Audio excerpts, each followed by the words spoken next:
É isso aí. Boa noite a Prazer. todos. É um prazer estar aqui com vocês, viu? Bem, então o Pedro Luiz, não sei se você conhece, o Pedro, Claro, entrou em contato com claro que você, sim.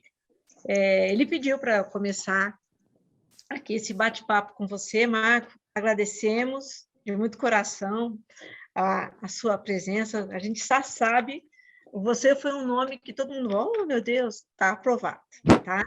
Obrigado Então, pelo como nós carinho de tínhamos... vocês. Ah, então tá certo. Então, aí tá o professor Dr. Marco Aurélio Palazzi Safadi, né, que ele é um professor adjunto e diretor do Departamento de Pediatria da Faculdade de Ciências Médicas da Santa Casa de São Paulo. Ele é o coordenador da pós-graduação em Ciências da Saúde da Faculdade de Ciências Médicas da Santa Casa, presidente do Departamento de Infectologia da Sociedade Brasileira de Pediatria, presidente do Departamento de Imunizações da Sociedade de Pediatria de São Paulo, membro do Comitê Estadual de Referências de Doenças Transmissíveis da Secretaria de Estado da Saúde de São Paulo e membro da Comissão Permanente em Imunizações na Secretaria do Estado da Saúde de São Paulo e membro do Grupo de Trabalho das Vacinas Meningocócicas da Organização Mundial da Saúde. Esse é o nosso amigo Marco Aurélio Safadi. E hoje ele veio falar, né, com muito agradecemos você, sobre o Covid na infância. Eu, particularmente, falei para o Marco, são a maneira diferente que o Covid se manifesta de 0 a 2 anos, que a gente não tinha isso, mas nessa segunda onda agora já tem as grávidas, que tem as puérperas com Covid, com os nossos pacientes. No escolar, dos 2 aos 4 anos, que voltaram para a creche, alguns, então também uns casos meio diferentes, porque a gente não sabe, em criança é muito diferente. E os adolescentes, que também voltaram um pouco para as aulas e para esportes, eu tive mesmo pacientes que eles trouxeram para casa, né? A gente sabe que é o adulto que traz para a criança, mas no caso dos adolescentes, eu tive 2 casos, inclusive assim, de amigos que o adolescente trouxe 13, 14 anos. Marco, você com a palavra.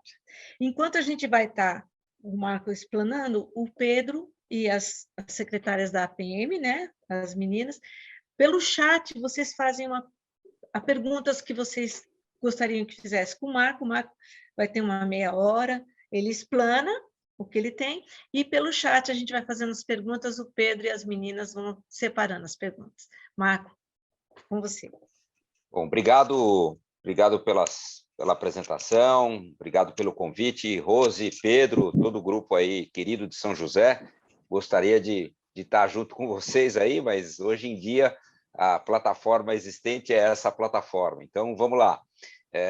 Eu acho que o que nós nos propusemos a fazer é fazer uma primeira apresentação, trazendo para vocês lições aprendidas em relação à Covid-19 na população pediátrica. Eu vou tentar fazer um resumo, né, do que temos de consistente em relação à transmissão. Então, a Rose já adiantou alguns aspectos. Eu, na realidade, acho, Rose, que todas essas características dependem das crianças estarem ou não nas escolas. Eu acho que nunca deixamos de ver casos em crianças, seja com as escolas abertas, seja com as escolas fechadas, né? Então, acho que essa também é uma outra discussão para a gente ter depois da apresentação, trazer alguns aspectos clínicos, particularmente na síndrome inflamatória multissistêmica, né, associada temporalmente aí à Covid-19. A gente tem alguma experiência com esses casos que a gente viu, tentar compartilhar com vocês tanto a nossa experiência como o que a literatura nos ensinou do manejo ideal desses casos, né, pelo pediatra, algumas provocações em relação a aspectos das vacinas, quando elas estiverem disponíveis para as crianças, né, quando isso acontecer, como é que a gente vai utilizá-las, os estudos, e aí a gente vai ter oportunidade de debater. Então, eu vou compartilhar a minha tela, só vou pedir, por favor, só que vocês confirmem aí que vocês estão enxergando ela. Perfeito, está ótimo. Sim, Vocês estão Marco. vendo, né? Estamos sim, pode, tranquilo, está muito Então bom. tá bom. Então vamos lá.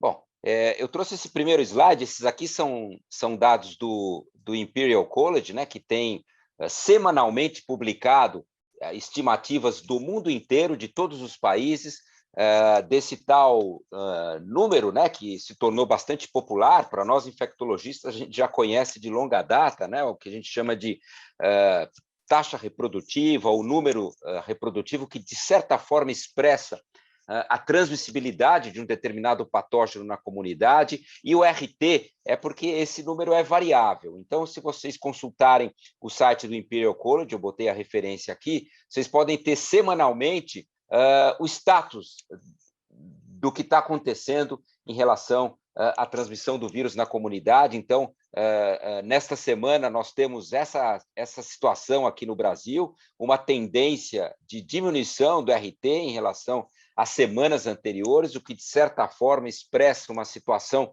que é aquela que a gente tem visto na realidade, já há mais de 15 dias, uma queda, uma estabilização e uma tendência de queda no número de novos casos, e pela primeira vez, nesses últimos dias, a gente também está vendo uma queda no número de mortes. Normalmente, o número de mortes vai suceder o que acontece com o acúmulo de casos. Então, essa é a situação que a gente tem no nosso país hoje.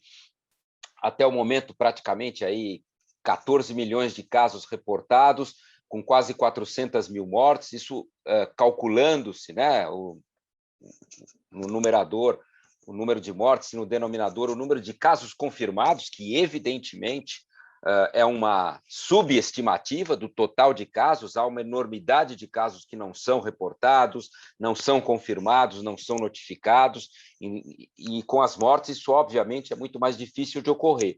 Então, todas essas estimativas de letalidade, elas têm uma tendência de superestimar a real letalidade desse vírus. Mas, de qualquer maneira, levando em conta os dados oficiais, temos uma letalidade que tem variado nessa pandemia entre 2% e 3%. Eu analisei para vocês, no ano de 2020, o percentual dos óbitos que ocorreram em crianças e adolescentes. Estou me referindo ao grupo de 0 a 19 anos, né? E tivemos, em 2020, do total de mortes atribuídos à Covid-19, 0,6% ocorreram em crianças e adolescentes juntos. Então, vamos dizer assim, esse é um grupo que representa aproximadamente 1/4 da nossa população. Então, 1 em cada 4 brasileiros tem menos de 19 anos, mas eles representaram 0,6% do total de mortes, o que por si só já escancara uma das características dessa doença, que é o fato dela ser, vamos dizer, desproporcional em relação ao seu impacto no que diz respeito aos grupos etários. Eu só fiz uma comparação, que, por exemplo, ocorre com influenza, que a gente sabe que é uma doença que também tem as suas taxas de mortalidade basicamente ocorrendo em idosos, em adultos. A gente tem muita hospitalização por influenza em criança, mas tem pouca morte por influenza em criança. Mas, quando a gente olha as mortes por influenza, no ano passado, 12% das mortes por influenza ocorreram em abaixo de 19 anos, contra 0,6% das mortes por Covid-19. E eu atualizei os dados de 2021, né, com o objetivo de trazer primeiro aqui algumas provocações e desmistificar alguns aspectos que eu tenho visto proliferarem na mídia em relação às características da Covid-19 na população pediátrica. Todos vocês escutaram e viram notícias dizendo que havia aí uma característica dessas novas variantes que hoje circulam, de impactarem mais em jovens, o que de fato é verdade, e impactarem mais em crianças e adolescentes, que estariam aumentando as taxas de internação com particular gravidade na população pediátrica. Não era o que nós, que trabalhamos, vamos dizer, como pediatras em hospitais de referência, estávamos vendo. O que a gente via, claro, uma vez que você tem aumento no número de casos, esse aumento no número de casos se expressa em todos os grupos etários. Mas não víamos nenhuma particularidade da Covid-19 neste ano em relação ao ano passado na população pediátrica. Então, eu fui buscar os dados do Ministério da Saúde de síndrome respiratória aguda grave, ou seja, aqueles casos que são hospitalizados por síndrome respiratória aguda grave. Aqui, as etiologias desses casos, a gente vê que é uma covardia, né? Quer dizer, de 150 mil casos, quase 140 mil foram por Covid-19. A Covid-19 assumiu um protagonismo absoluto, né, dos casos de síndrome respiratória aguda grave. Quando a gente olha, né, dos óbitos que ocorreram este ano, estou me referindo a 2021, né, até a data deste boletim, eu fui olhar quantos dos óbitos ocorreram abaixo de 19 anos de idade. Vocês se lembram que ano passado foram 0,6% das mortes. Este ano, 0,3% das mortes. Então, não há, nesse momento, né, tentando desmistificar esse aspecto, nenhuma particularidade desse vírus ou dessas variantes acometendo as crianças e os adolescentes. A gente continua vendo um cenário, vamos dizer, muito parecido ao do ano passado, e se há um grupo que está sofrendo mais com essa variante, seguramente não são as crianças, né, à luz dessas evidências. Taxa de letalidade de SRAG por Covid. O que quer dizer isso? O indivíduo que entra dentro do hospital, independente da faixa etária, o indivíduo que é hospitalizado com Covid, ele tem uma chance de 1 em 3 em morrer, né? Então, essa tem sido, de maneira consistente, a letalidade dos casos de infecção pelo SARS-CoV-2. Esse é um documento que a gente escreveu, uma nota técnica que está disponível no site da SBP, tentando também esclarecer esses aspectos. Nós comparamos a proporção de hospitalização e a proporção de mortes, 2020 com 2021. De mortes eu já mostrei, de hospitalizações não foi diferente. 2021 a gente teve 1,79% das hospitalizações, ou seja, praticamente uma em cada 50, 60 hospitalizações que ocorreram por Covid em menores de 19 anos de idade, mas esse percentual é menor do que aquele verificado em 2020. E aqui calculamos também taxas de letalidade dos casos hospitalizados. Aqui não é taxa de letalidade da doença, mas taxa de letalidade dos casos que são hospitalizados.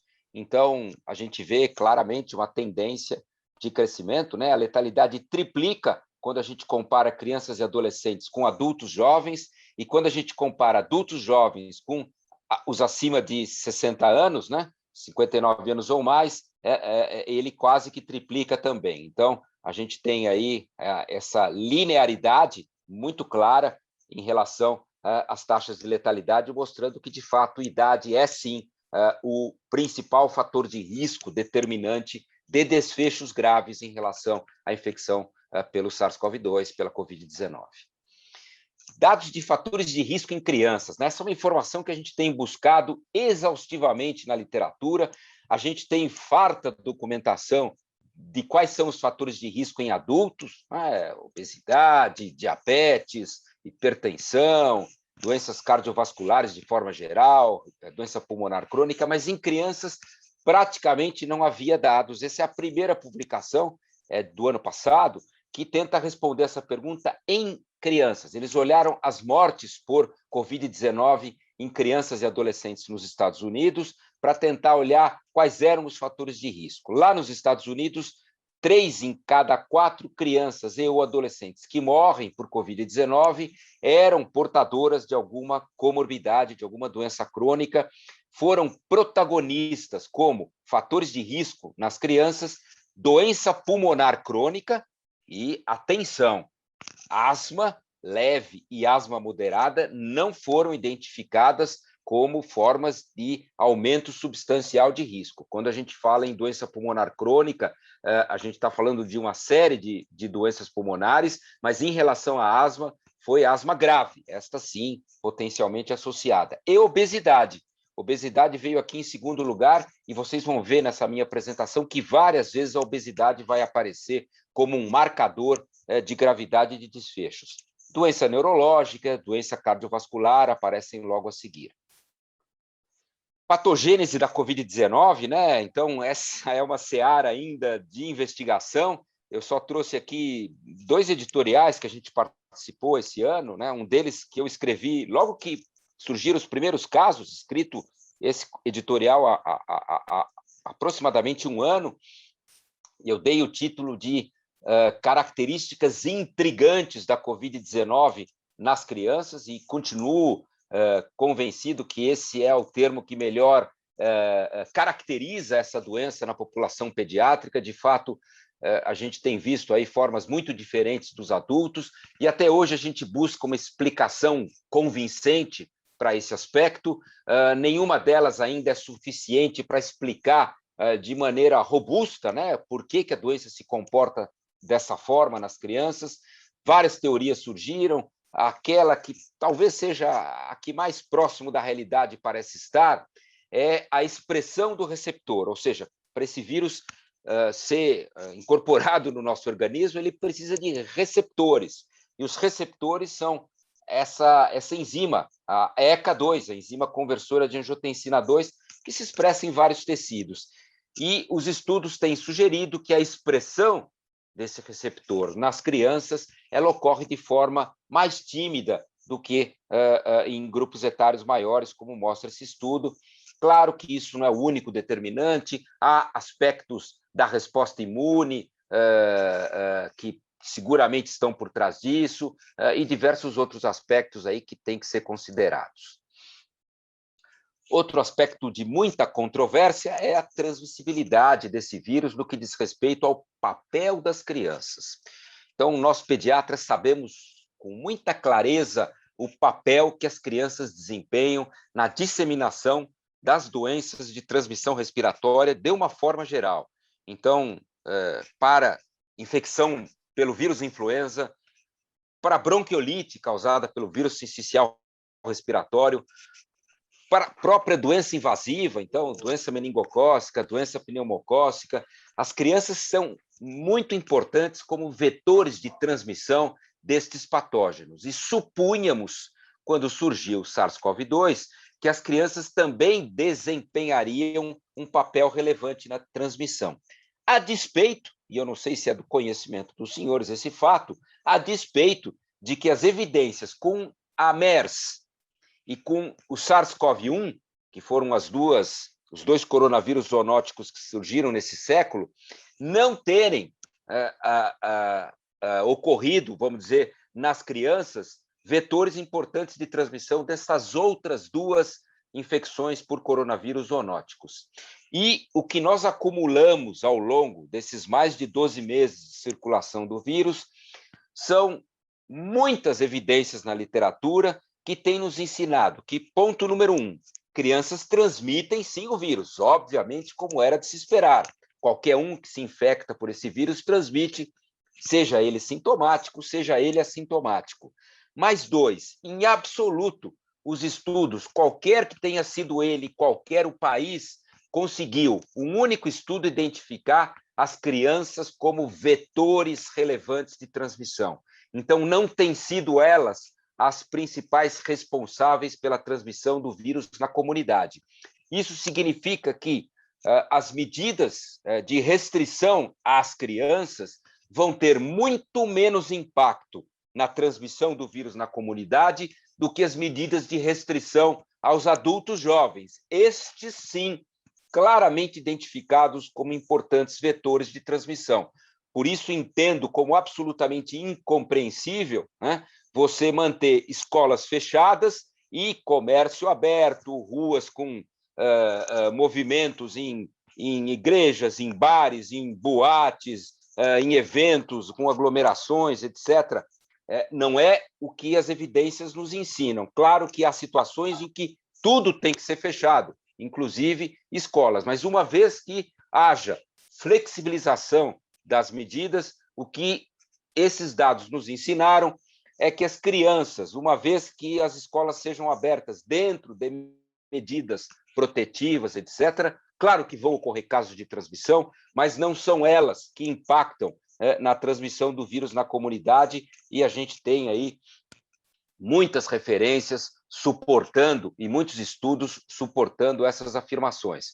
Eu vou separar só 2 ou 3 desses estudos em função do nosso tempo aqui, mas depois a gente pode discutir, porque esse é um tema realmente de muita controvérsia, né, e de muita polêmica, mas essa é a experiência, sempre tenso você comparar situações de países completamente díspares, mas não é o caso. Aqui a gente está comparando 2 países que têm etnicidade idêntica, condição socioeconômica muito parecida, enfim, clima, são 2 países absolutamente similares em muitos aspectos, que é a Suécia e a Finlândia, e que optaram por caminhos diferentes lá no ano passado. A Suécia optou por manter, num primeiro momento, as escolas abertas, particularmente das crianças pequenas, algo que a Finlândia optou, num momento inicial, por não fazer. Então, inicialmente, a Finlândia fechou as escolas e a Suécia as manteve abertas.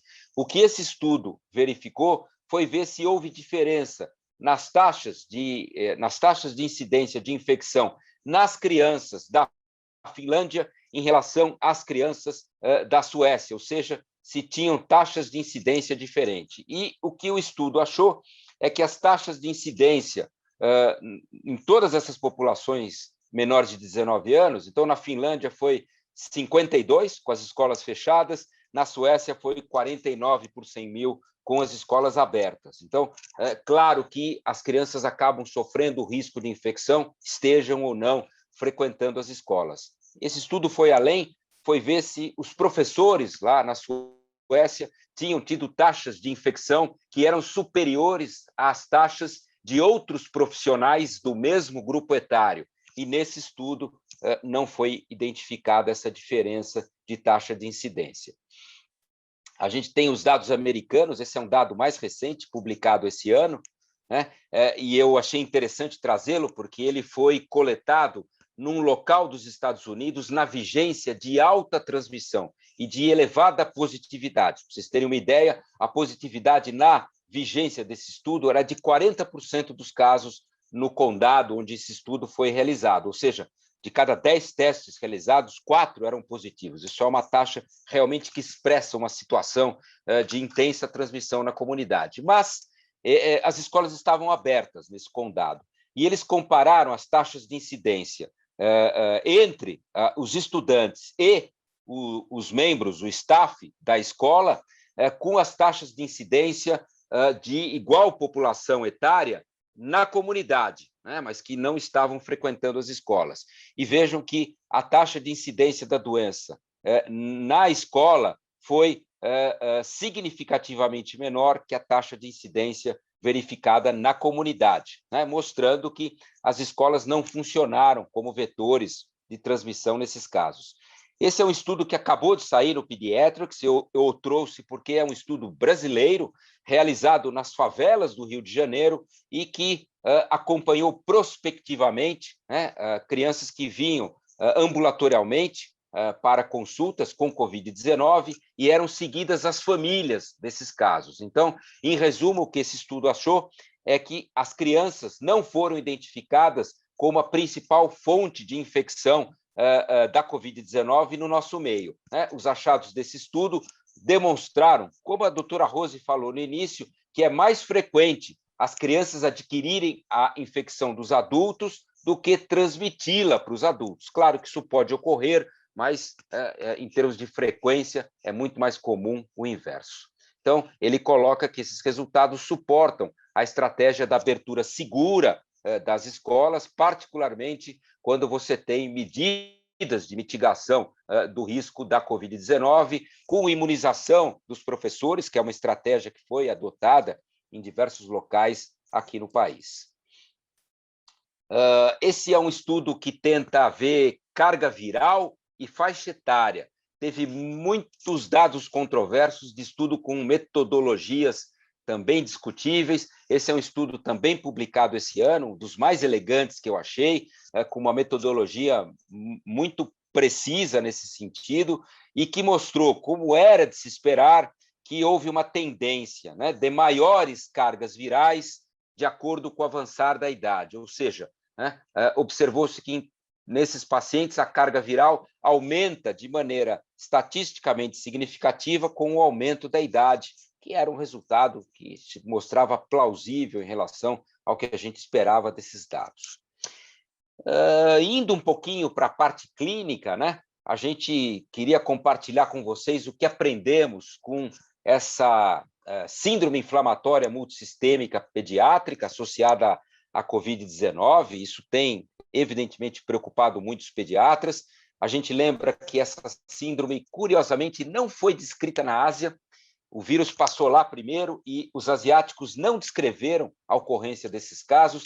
Quem primeiro descreveu a síndrome inflamatória multissistêmica foram os europeus, né? Inicialmente a Sociedade Italiana, quase ao mesmo tempo a Sociedade de Pediatria do Reino Unido, em seguida a Sociedade de Pediatria Espanhola, motivando no início de maio a publicação do primeiro estudo no Lancet em relação à ocorrência de casos desta síndrome inflamatória. Em seguida, os Estados Unidos também publicaram a sua primeira casuística, e aqui no Brasil, já em maio, nós escrevemos um documento em parceria com o Ministério da Saúde para alertar a comunidade pediátrica de como reconhecer e de como tratar essas crianças que se apresentavam com a síndrome inflamatória multissistêmica pediátrica. Esse é um documento que também foi publicado há praticamente um ano atrás, né, em maio do ano passado, mas que está ainda disponível aí no site da SBP.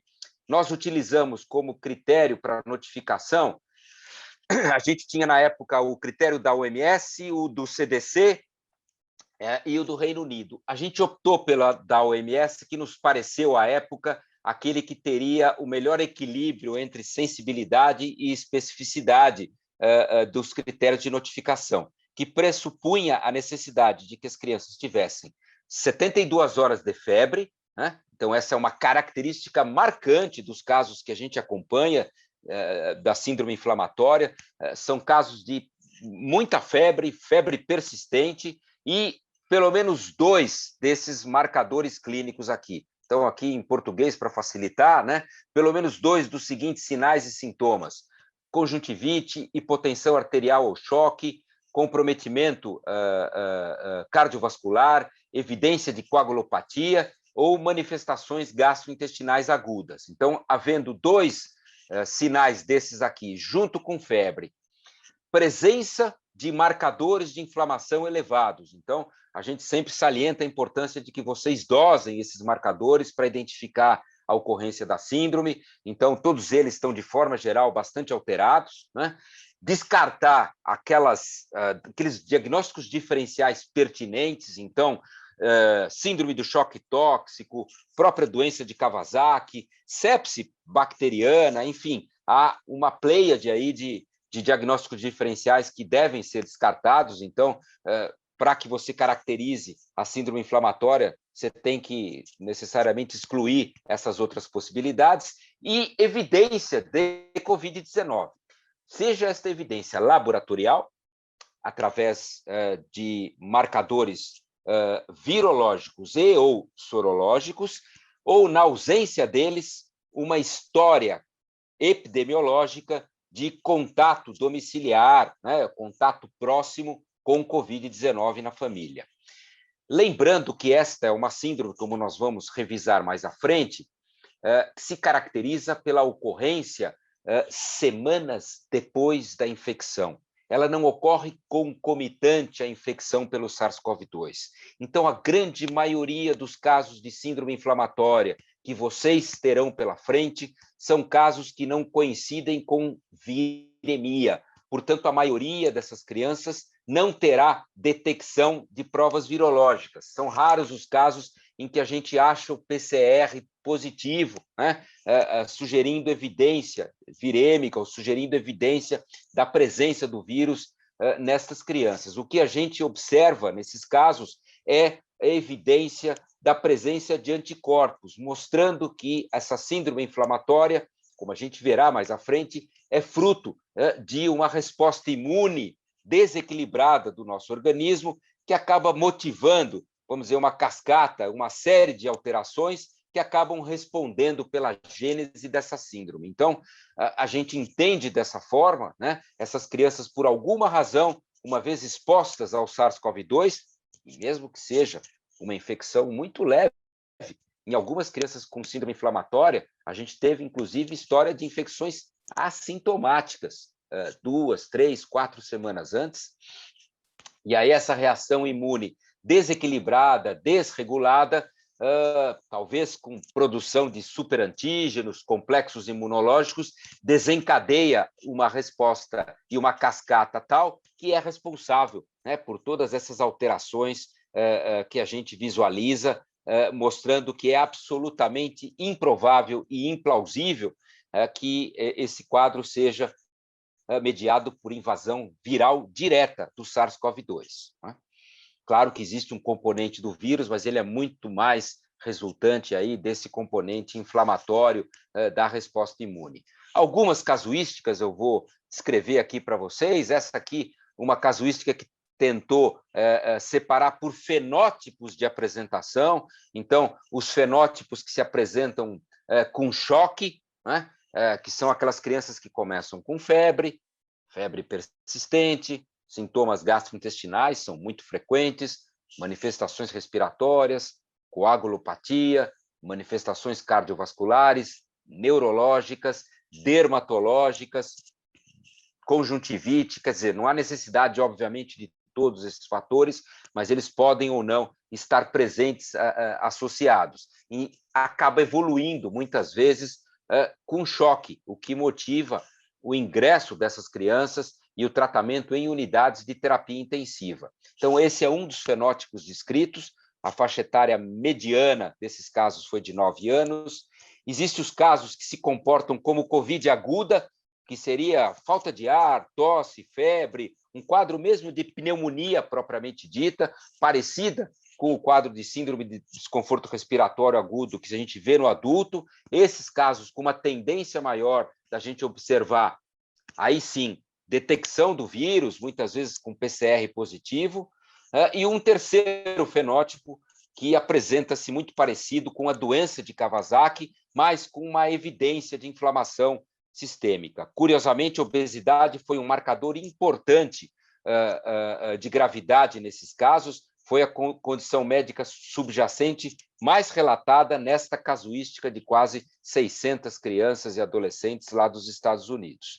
E uma das conclusões dos autores é que, de fato, a gente vai ter, como pediatra, no nosso dia a dia, muita dificuldade, né, em alguns casos, de distinguir esses casos de síndrome inflamatória de outras patologias, particularmente o que eu tenho visto na prática, a gente pode discutir isso depois, alguns casos de síndrome inflamatória mais brandos, né? Que não tem toda essa pleiade de manifestações que às vezes acaba dificultando o reconhecimento da doença.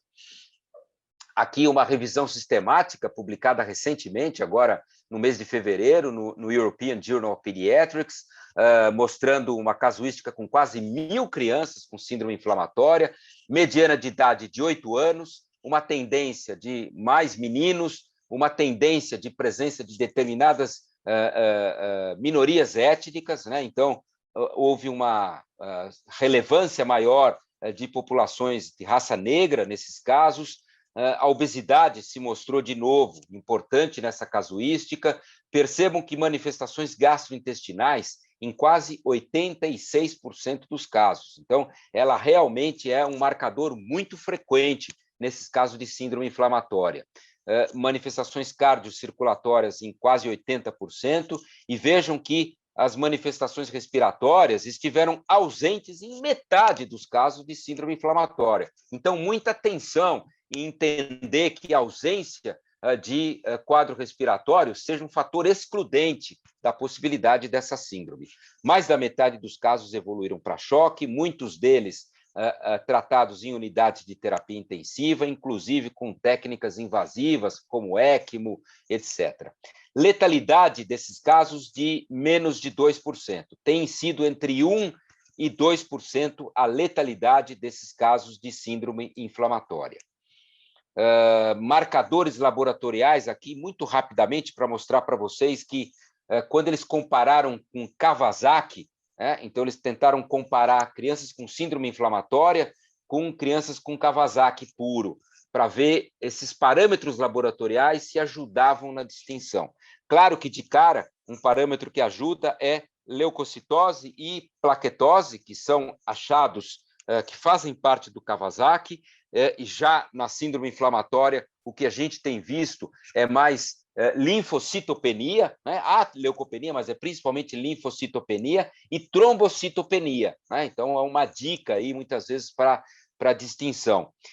Os marcadores inflamatórios, de forma geral, são substancialmente mais alterados na síndrome inflamatória que no Kawasaki, e a gente tem mais ocorrência desses marcadores de lesão miocárdica. Então, troponina, proBNP e alteração nessas marcadores de coagulação, eles se expressam com mais frequência nos casos de síndrome inflamatória do que nos casos de COVID. Claro, além do grupo etário. Lembrar que Kawasaki é uma doença basicamente de lactentes, nos primeiros 2 anos de vida, a maioria dos casos de Kawasaki. A síndrome inflamatória ocorre em todos os grupos etários pediátricos, mas, como eu mostrei para vocês, a mediana de idade de ocorrência desses quadros tem sido entre 7 e 10 anos de idade.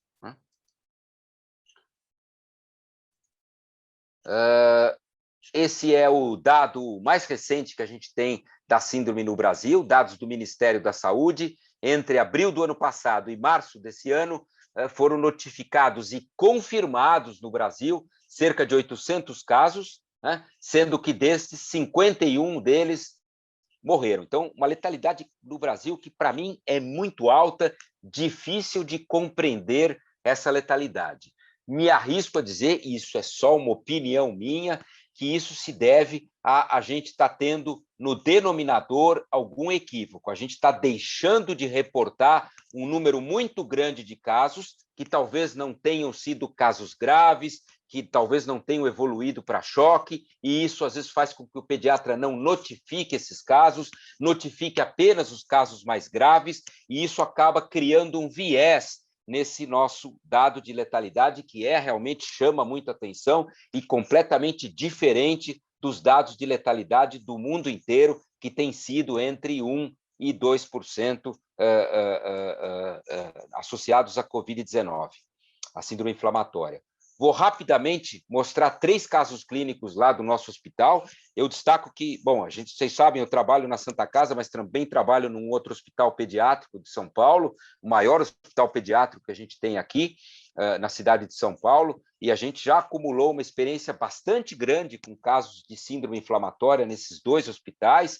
A gente atendeu algumas dezenas de crianças com notificação confirmada de síndrome inflamatória. Até o momento, felizmente, não tivemos nenhum óbito, né, nesses 2 hospitais.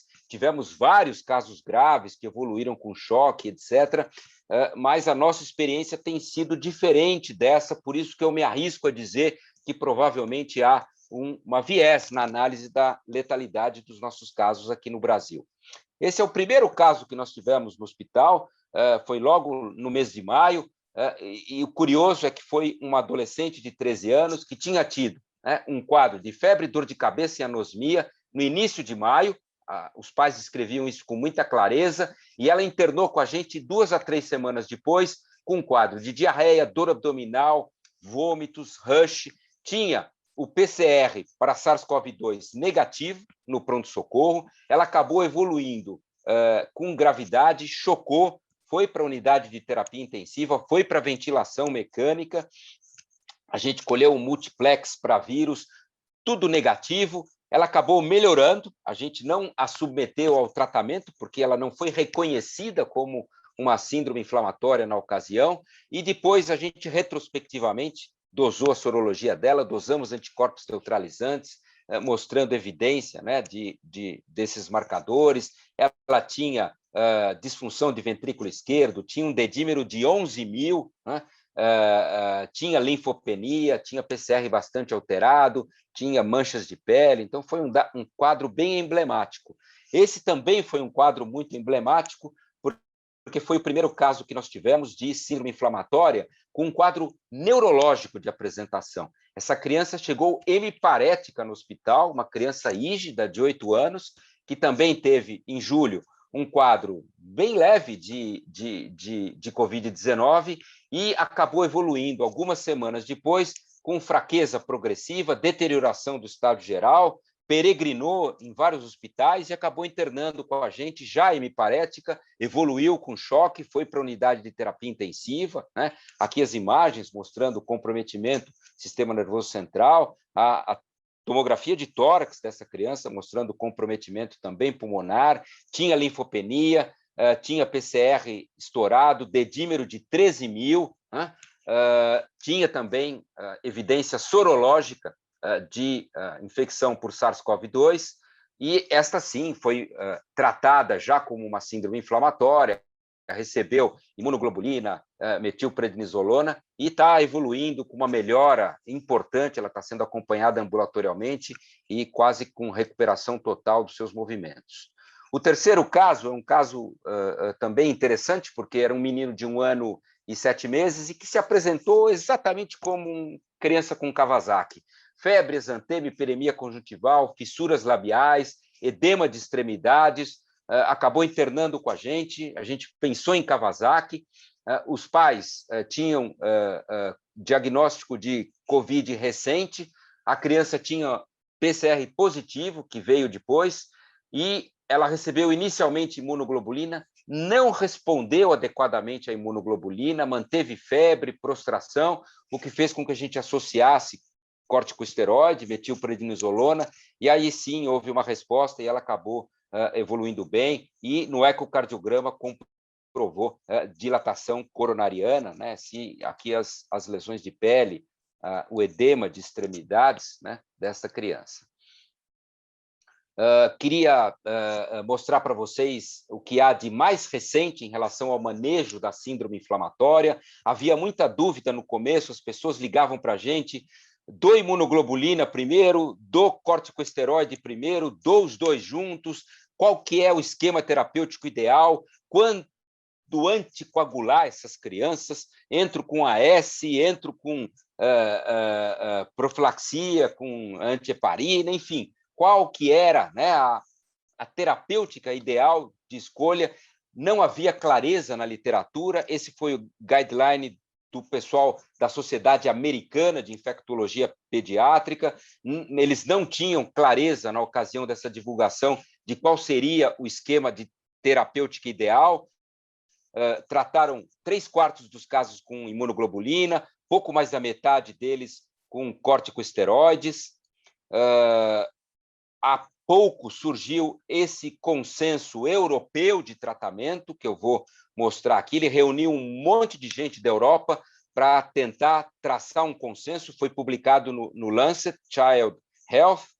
Eles sugerem que a primeira coisa que vocês façam antes de decidir o tratamento é avaliar e caracterizar se há sinais de gravidade ou não, né? Então, vários parâmetros clínicos e laboratoriais para determinar gravidade, então, grau de hipóxia, tempo de enchimento capilar, quanto de volume foi necessário para ressuscitar a criança, características laboratoriais, como dosagem dos marcadores inflamatórios, presença de comprometimento ou não cardíaco, admissão ou não em unidade de terapia intensiva, para que você caracterize a gravidade. A avaliação inicial dos casos deve incluir todos esses exames, né? Não se esquecer de fazê-los: hemograma, provas de atividade inflamatória, função renal, eletrólitos, função hepática. Uma vez que preencha-se os critérios para a síndrome inflamatória, né, você vai ampliar essa investigação e ampliar com todos esses marcadores, então colher marcadores de coagulação, de agressão cardíaca, lactato, gaso, triagem viral, se for disponível no seu hospital, triagem para sepse, uma investigação de imagem, uma investigação cardiovascular, também pulmonar, ultrassonografia de abdômen. Só como curiosidade, algumas crianças com síndrome inflamatória foram levadas à mesa cirúrgica com diagnósticos equivocados de abdômen agudo inflamatório, foram submetidas à laparotomia exploradora, pensando tratar-se de casos de apendicite, né? Vários casos a gente teve documentação desse tipo de desfecho, e esse é o resumo do consenso europeu há pouco publicado. Então, naqueles casos de síndrome inflamatória com um fenótipo tipo Kawasaki-like, entrar com imunoglobulina na dose de 2 gramas por quilo em 12 horas. Se não houver uma resposta adequada, metilprednisolona, né? E se não houver uma resposta adequada à metilprednisolona, aí você pode lançar mão dos imunobiológicos, então dos inibidores de interleucina, como, por exemplo, o tocilizumab, inibidor de IL-6. Eles citam o anakinra, que é um inibidor de interleucina 1, não disponível aqui no Brasil, e sugerem, nesses casos Kawasaki-like, que o imunobiológico de escolha, reforçando, utilizado somente nos casos de falha das terapêuticas anteriores, seja o infliximab. Mas se houver, desde cara, alto risco, definido por todos aqueles critérios que eu citei, mas principalmente em se tratando de um lactente ou já com alteração coronariana, eles sugerem no guideline europeu dar de cara imunoglobulina junto com metilprednisolona e considerar esses imunobiológicos somente na ausência de resposta. Sugerem introdução de AS em dose anti-inflamatória, que será seguido do AS em dose antiagregante plaquetária. O antiviral somente deve ser considerado nos casos com PCR presente, sugerindo formas agudas de infecção pelo SARS-CoV-2. Antimicrobianos, porque muitas vezes existe o diagnóstico diferencial com as outras doenças.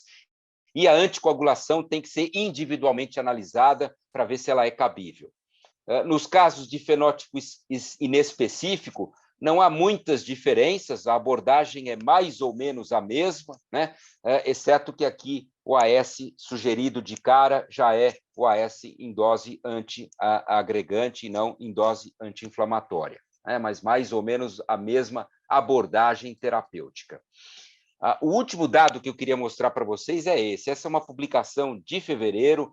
Pelo menos 2 grupos fizeram publicações quase idênticas, o grupo francês e o grupo americano, e isso nos motivou a rever a maneira como nós tratávamos as crianças com síndrome inflamatória. Então, o que eles colocaram aqui é que, quando eles trataram as crianças com imunoglobulina junto com corticosteroide de cara, eles compararam como foi o desfecho desses casos comparados ao grupo que recebeu inicialmente apenas imunoglobulina. Então, as doses de imunoglobulina eram de 2 miligramas quilo dia, né? E as doses de metilprednisolona variaram aí mais ou menos de 15 a 30 miligramas por quilo por dia, dose de ataque, né? Seguida depois de dose de 2 miligramas quilo dia. E o que eles viram é que no grupo que recebeu corticoide mais imunoglobulina, houve melhor desfecho para disfunção de ventrículo esquerdo, melhores desfechos para necessidade de internação em unidade de terapia intensiva, para necessidade de suporte hemodinâmico, né? E para outros marcadores. Então, aqui, falha terapêutica 9% no grupo que tomou essas 2 abordagens versus 38% no grupo imunoglobulina sozinho. Necessidade de tratamento de segunda linha, que seriam aqueles tratamentos de resgate, né, os imunobiológicos que eu citei, 9 versus 31%, suporte hemodinâmico 6 versus 23%, duração de internação em unidade de terapia intensiva também significativamente menor. Esses dados nos sugerem que, à luz das evidências atuais, esses casos de síndrome inflamatória, né, que se admite, principalmente esses quadros, vamos dizer, mais importantes clinicamente, sugere-se que a abordagem que inclui imunoglobulina mais metilprednisolona seja a abordagem terapêutica ideal. Esse aqui é o último slide que eu queria trazer na aula. Vocês sabem que a gente milita com muita presença na área das vacinas, e para trazer para vocês alguns questionamentos do uso das vacinas em crianças. Será que nós realmente vamos precisar vacinar as crianças? Eu acho que sim, eu acho que crianças e adolescentes representam 25% da população. Essa é uma doença que não confere imunidade definitiva, nem pela doença, nem pelas vacinas. Então, é difícil imaginar a gente controlar a transmissão desse vírus na comunidade sem, de fato, proteger as crianças, e também pelo aspecto que a gente acabou de citar: há casos graves, há mortes, há hospitalizações em crianças. Então, é desejável contar com a possibilidade de vacinar as crianças, claro, desde que as vacinas demonstrem segurança nesse grupo etário. Os estudos em crianças vão ser diferentes dos adultos, não há necessidade de demonstração de eficácia, porque é um evento mais raro, né? Há casos graves em pediatria, então fica inexequível na prática a gente fazer um estudo de eficácia com vacinas, é muito difícil. Então a estratégia vai ser estudos de não inferioridade de resposta imune, ou seja, eu vou vacinar as crianças e medir a resposta imune e comparar com a resposta imune daquela vacina em adultos, onde a vacina já demonstrou eficácia. Se a resposta imune nas crianças for não inferior à resposta imune dos adultos, isso serve de ponte para que eu possa, vamos dizer, licenciar e aprovar essas vacinas em crianças, claro, desde que os estudos demonstrem que as vacinas são seguras na população pediátrica, e isso vai ser muito importante, né, para que a gente se sinta confortável em utilizar. Tem uma série de outros aspectos, mas acho que eu já falei por muito tempo, né? Eu vou interromper aqui a minha fala e fico à disposição aí de vocês para as dúvidas e perguntas que vocês tiverem. Muito obrigado.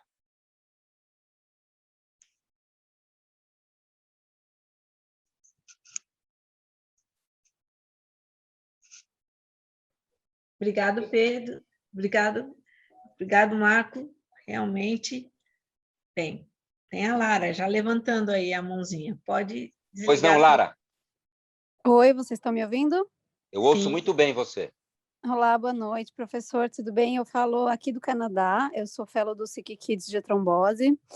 Primeiro, parabéns pela aula, sempre excelente ouvi-lo. Eu ouço o senhor em todos os congressos sobre qualquer assunto. Muito obrigado, Lara. Uma super fã. E, bom, eu tenho duas perguntas. A primeira, eu gostaria de saber se a gente já tem dados sobre trombose em relação à doença aguda ou SIMP, porque aqui, pelo menos no Sick Kids, graças a Deus, nenhuma das nossas crianças teve nenhum evento trombótico até agora. E como o senhor disse, a gente tem ponderado a anticoagulação individualmente. E a segunda pergunta é qual guideline vocês estão usando para as doses? Porque, como vocês sabem, que os adultos a gente é bem mais agressivo, né? Inclusive, aqui no Sick Kids, a gente emprestou 8 vagas de UTI pediátrica para os adultos, porque acabaram as vagas aqui no Canadá. E, enfim, com os adultos a gente tem sido bem mais agressivo, né, com a anticoagulação, e mesmo em anticoagulação eles desenvolvem trombose. Então, essas são minhas duas perguntas. Obrigada. Muito obrigado, Lara. São duas perguntas super importantes e super pertinentes, né? Eu acho que, vou ser muito franco, uma das minhas principais angústias em relação ao tratamento desses casos de síndrome inflamatória sempre foi o manejo de anticoagulação desses casos. A gente sabe que nós, pediatras, de forma geral, esse manejo de anticoagulação não é familiar ao pediatra, a gente não tem com frequência esse tipo de abordagem, né? Nem mesmo os colegas que trabalham em unidades de terapia intensiva. Então, é muito diferente da abordagem do adulto, e acho que você pontuou com muita clareza isso. Eu acho que a abordagem que os adultos têm dado a esses casos de Covid grave, né? Mesmo que sejam com fenótipos diferentes, só como curiosidade, a descrição de síndrome inflamatória multissistêmica pediátrica-like em adultos, né? Um quadro muito parecido a esse que a gente viu em crianças, descritos em adultos, e claro que a abordagem de anticoagulação nos adultos tem que ser e deve ser mais agressiva. A gente, como eu disse, tem ponderado individualmente o manejo com anticoagulação desses casos de síndrome inflamatória.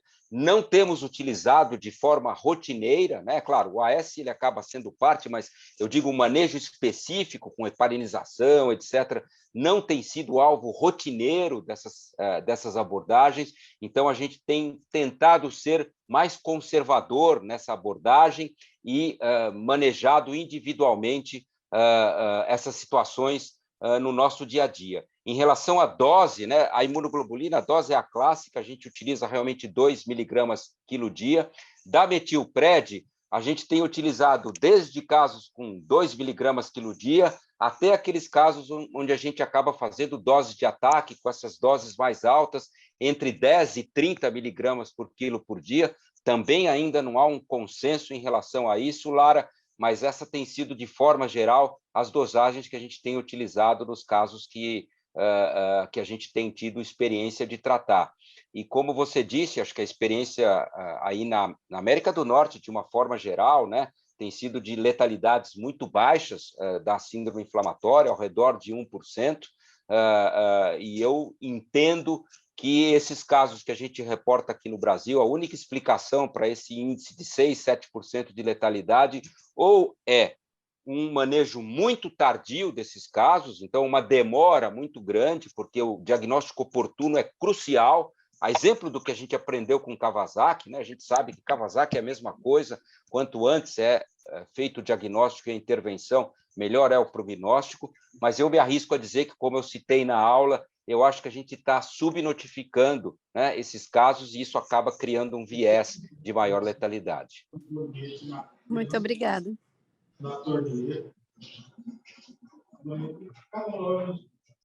Pois não, Pedro? Tudo bem? Marco, muito obrigado, viu? Obrigado pela sua disponibilidade. Vários colegas, eu não sei por que eles estão tão tímidos. Quando a gente falou que você ia vir, tiveram vários que falaram que, como a Lara mencionou agora, acompanham você e ouvem você em qualquer assunto. E agora estão todos meio calados, né? Mas eu queria aproveitar... Eu estou vendo aqui um dedinho levantado do Otton. Ah, Otton, fica à vontade. Deixa eu fazer Primeiro, parabéns pela palestra, né? Eu estava aqui até acompanhando, viu, Marco Aurélio? Estava acompanhando o número de participantes e chegou no final com 62 participantes. O pessoal estava entrando e não estava saindo. Então, parabéns. Olha, você consegue manter a atenção do pessoal bem... Foi muito legal, né? Eu queria... Eu tinha ouvido falar que alguns locais iam fazer aplicação da tríplice viral em adultos, né? Vamos lá. Que resultados você... O que a gente tem disso, né? Entendi a pergunta. Então, eu vou, só para todos compreenderem, né? Existe um conceito em vacinas que chama efeito não específico das vacinas. O que quer dizer isso? Principalmente com vacinas de componentes vivos, quando você aplica vacinas de componentes vivos, a literatura nos ensinou que, muitas vezes, a resposta imune desencadeada por essas vacinas de componentes vivos transcende a proteção para as quais elas têm objetivo. Ou seja, por exemplo, quando você faz o BCG ao nascer, você não só cria uma proteção para a tuberculose, mas é como se você treinasse a sua imunidade. E esse treino na sua imunidade acaba propiciando uma maneira de enfrentar doenças infecciosas, que não a tuberculose, de forma mais eficiente. Os primeiros dados surgiram na África. Eles viram que as populações que tomavam BCG morriam menos de sarampo e morriam menos de diarreia. Ou seja, 2 eventos que, em princípio, não têm relação com a tuberculose. E isso começou-se a ser estudado. A tríplice viral, da mesma forma, tem alguns estudos que mostram que talvez ela exerça esse papel de treinar a nossa imunidade, né? Então, quando surgiu a Covid-19, uma estratégia que se aventou como possível foi usar tanto a BCG como a tríplice viral, mas aí não adiantava a BCG que você tomou ao nascer. Você teria que tomar uma BCG recente ou uma tríplice viral recente para ver se isso conferiria a possibilidade de enfrentar melhor a Covid-19. Claro que isso é teórico e precisaria se demonstrar isso com estudos randomizados, controlados, direitinho, o que é muito difícil, você concorda? Fazer um estudo em profissional da saúde com BCG randomizado é impossível, porque o cara vai tomar o BCG, o grupo placebo não vai fazer a cicatriz, enfim, na prática deixa de ser um estudo duplo cego. Com tríplice viral é mais ou menos complicado também, mas de qualquer maneira, Otton, esses estudos estão em andamento. Entretanto, até o momento, não houve publicação em revistas científicas de nenhum dado que tenha nos convencido, né, de que, de fato, essas vacinas podem desempenhar a possibilidade de melhor prognóstico e melhores desfechos para quem contrai Covid-19. Então, eu ainda sou cauteloso em relação a essa possibilidade. Acho justificável investigar esse aspecto, mas não vi na literatura nenhuma publicação até o momento que tivesse me convencido que, de fato, eu tomar o BCG agora, né, como adulto, ou tomar uma dose de tríplice viral, vai fazer com que eu tenha formas menos graves de Covid-19. É possível, mas ainda não demonstrado. Obrigado.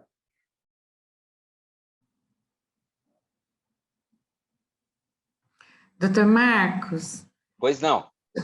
Meu nome é Aruna, e eu queria fazer uma pergunta para o senhor. Eu tive um caso de um recém-nascido que contraiu a Covid por contato do pai, da mãe, com menos de uma semana de vida. E ele já chegou na UTI bastante grave, com uma tomografia, assim, absurdamente acometida bilateralmente mesmo. E ficou essa dúvida, um bebê de uma semana, né?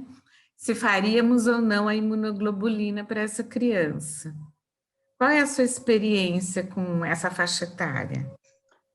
Esse era um pré-termo? Era um bebê prematuro? Era um bebê termo que nasceu com 3,5 kg, Apgar 910, foi para casa mamando no peito e retornou sintomático. Bom, veja bem, a gente tem que deixar muito claro que a síndrome inflamatória é uma das manifestações clínicas de maior gravidade associada à Covid-19 em crianças, mas há muitos casos de Covid-19 que se apresentam de forma mais grave, sintomática, que são formas agudas de Covid-19, né, que talvez caracterizem melhor esse caso que você descreve. É uma criança que teve um quadro pulmonar, né, um quadro de insuficiência respiratória. Então, eu caracterizaria esse seu caso, Aruna, mais como uma Covid-19 aguda mesmo, né? Um quadro agudo de Covid-19 com quadro de pneumonia pelo SARS-CoV-2 e, portanto, com uma abordagem que mereceria uma abordagem, sim, muito mais de ventilação mecânica. Se eu dispusesse de um antiviral, eu não teria dúvida alguma de, nesse caso, acho que é um caso bem de infecção aguda, seguramente esse RN devia ter o PCR positivo, né? Ele acho que ele nem tinha tido tempo ainda de ter desenvolvido uma resposta imune, né? Ele tinha uma semana de vida, quer dizer, ele foi infectado, pelo que eu entendi, pelo pai, né, que você falou, depois de nascer. Isso.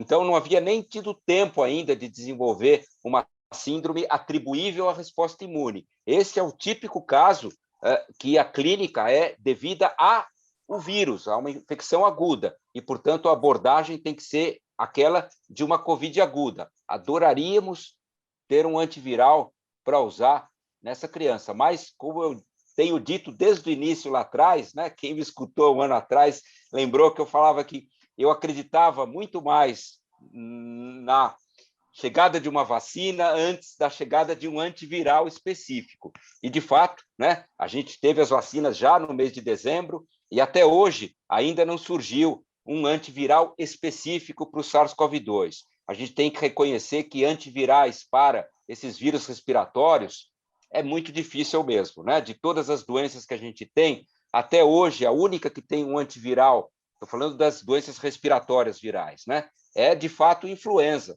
E assim mesmo, o antiviral que a gente gente conta para a influenza, todos eles, né? Oseltamivir, zanamivir e os outros derivados, são de eficácia não ideal, né? Não aquilo que a gente gostaria de contar.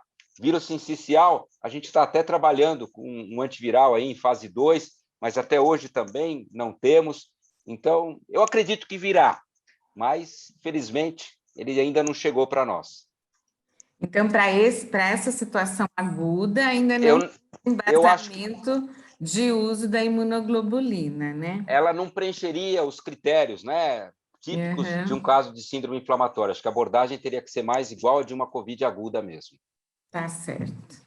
Obrigada. Imagina. Acho que a Lara tinha levantado a mão de novo, né, Lara?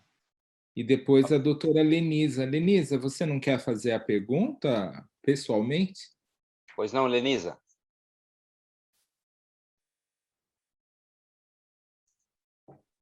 Talvez ela esteja sem talvez som. Ela esteja sem condição. O que a Lenisa perguntou, Marco, pois não.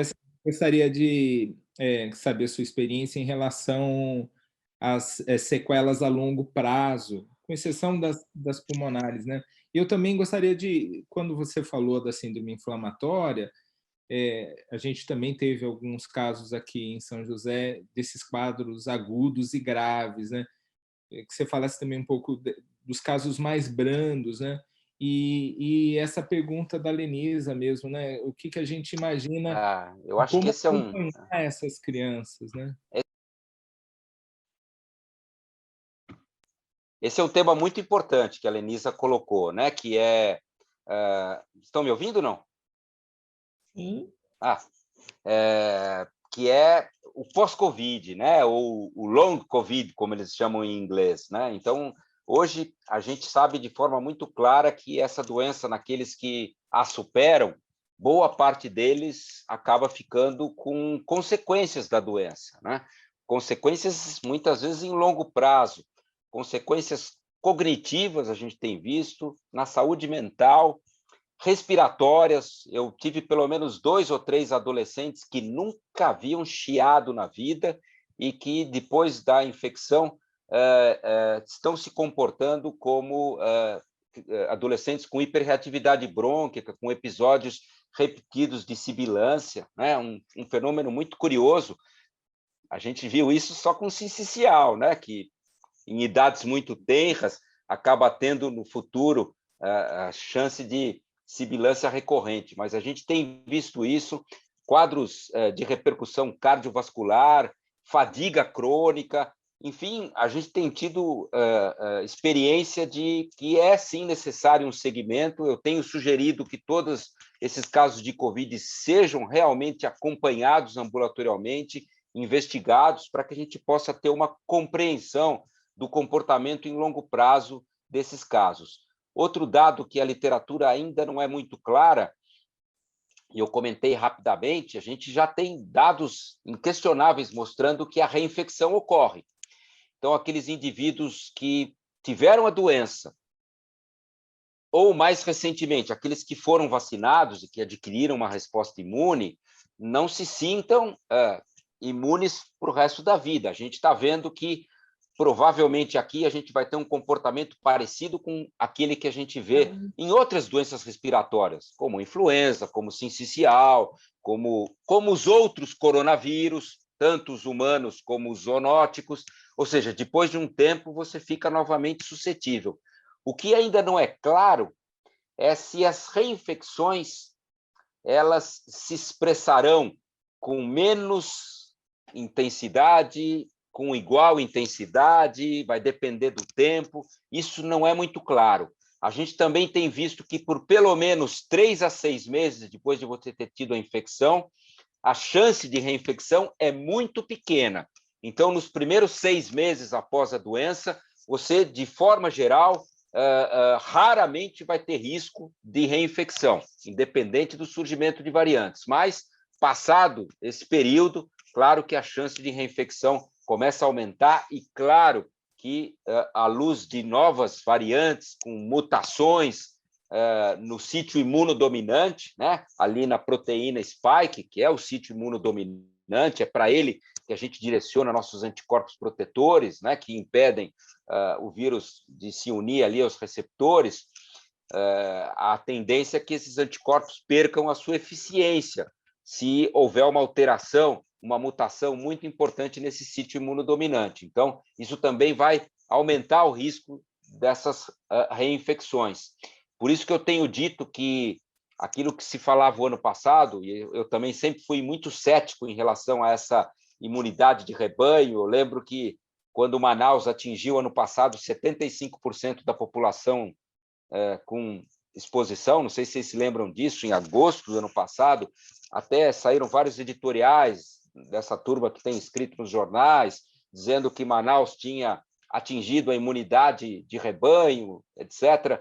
Eu sempre questionei muito isso, porque uma coisa é você ter imunidade coletiva com sarampo, que você teve a infecção, ou você foi vacinado e você está protegido praticamente para o resto da tua vida com a vacina, ou para o resto da sua vida com a doença. Outra coisa é uma doença como essa, que depois de alguns meses você está novamente suscetível. Então, é muito difícil a gente realmente ter condições de eliminar a circulação desse vírus. Essa é uma opinião pessoal.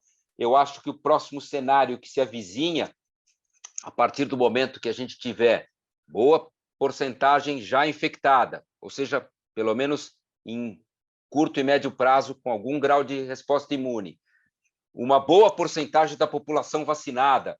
Por isso que a gente tem insistido na importância do governo buscar o maior quantitativo possível de doses para acelerar esse processo de imunização, porque isso criaria obstáculo para o surgimento dessas variantes, né? Criaria obstáculo para a circulação do vírus, né? Isso impactaria.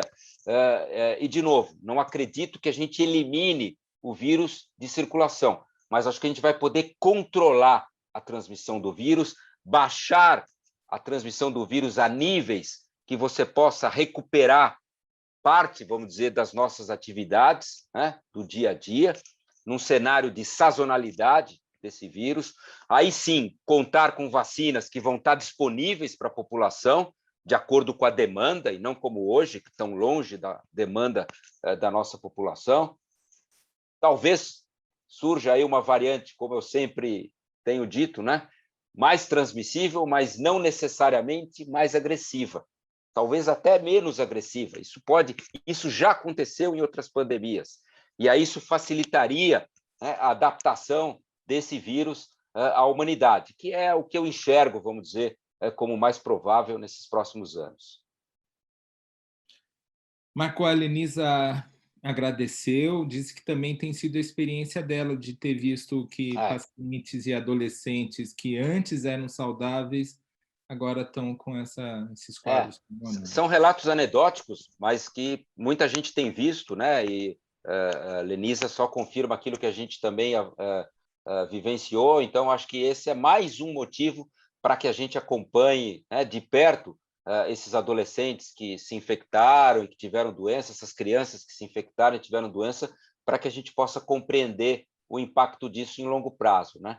Curiosamente, para nós pediatras, né? Eu sei que tem pediatras aqui da mesma faixa etária que eu, a gente já tem aí, né, Rose, uns 30 anos de pediatria, não é isso? E nesses 30 anos de pediatria, eu tenho dito, eu nunca vi um ano como foi 2020, no que diz respeito a bronquiolites e outras infecções respiratórias. Desapareceram dos nossos hospitais as bronquiolites, o que significa que a coorte de bebezinhos que nasceu em 2020 chegou a 2021 sem nunca ter tido infecção pelo sincicial respiratório. Então, elas escaparam de ter tido contato com o sincicial numa idade tenra. Será que isso vai significar? Tudo bem, elas vão acabar entrando em contato, mas com uma idade maior. Será que isso significa que a gente vai ter essa geração menos sujeita aí a esses episódios de sibilância recorrente, né? Essa semana eu dei uma aula no Congresso Europeu de Pediatria de doença meningocócica e eu revisei os dados mundiais de doença meningocócica. Vocês não fazem ideia do que aconteceu. Despencaram as taxas de incidência de doença meningocócica invasiva, de doença pneumocócica invasiva, de hemófilos, de sarampo. Então, essas doenças de transmissão respiratória tiveram uma diminuição brutal. Mas é paradoxal isso, porque da mesma forma que diminuiu brutalmente as taxas de incidência, as taxas de cobertura das vacinas diminuiu muito também para essas doenças. E nenhuma delas foi erradicada ou eliminada, elas estão por aí. E a hora que a gente retornar às nossas atividades, com essas coberturas de vacina que a gente tem hoje, eu fico muito preocupado, né? Então, é realmente uma situação paradoxal, né, que vem pela frente aí. Marco, eu queria te fazer uma pergunta. Como cirurgião pediátrico, você mencionou que tanto nos quadros agudos como nos quadros de síndrome inflamatória, as queixas gastrointestinais estão presentes, né? Aqui a gente mudou um pouco a nossa conduta, começamos a ter sempre e procurar ter uma comprovação por imagem, mas você sempre tem aqueles casos meio limítrofes, né? Mesmo por imagem. Qual que tem sido a sua conduta? Qual que tem sido a sua orientação? Você tem alguma experiência com o tratamento clínico dos quadros de apendicite? Você podia falar um pouco para a gente sobre isso? Olha, esse é um tema bastante difícil, Pedro. Eu acho que é difícil você ter elementos de imagem que permitam, de fato, distinguir um abdômen cirúrgico, muitas vezes, desses quadros de síndrome inflamatória. Tanto é assim, se você for buscar na literatura, tem publicação de tudo que é lado, mostrando laparotomia branca, né? Um monte de abdômen abertos e que não encontraram apendicite, nem outra doença inflamatória cirúrgica, mas que todos, mesmo cirurgiões infantis e pediatras experientes, que investigaram tanto clínica como laboratorialmente e estavam convencidos de se tratar desses quadros. Eu acho que, principalmente no começo, quando estava começando a descrever a síndrome, eu cheguei a acompanhar uma criança assim, que foi para o centro cirúrgico, super estudada, tomografia, enfim, tudo que você pode imaginar. Todo mundo jurava que era uma apendicite, tudo gente de cabelo branco que avaliou, cirurgião infantil com experiência, e, na realidade, era uma síndrome inflamatória. Então, às vezes é difícil isso.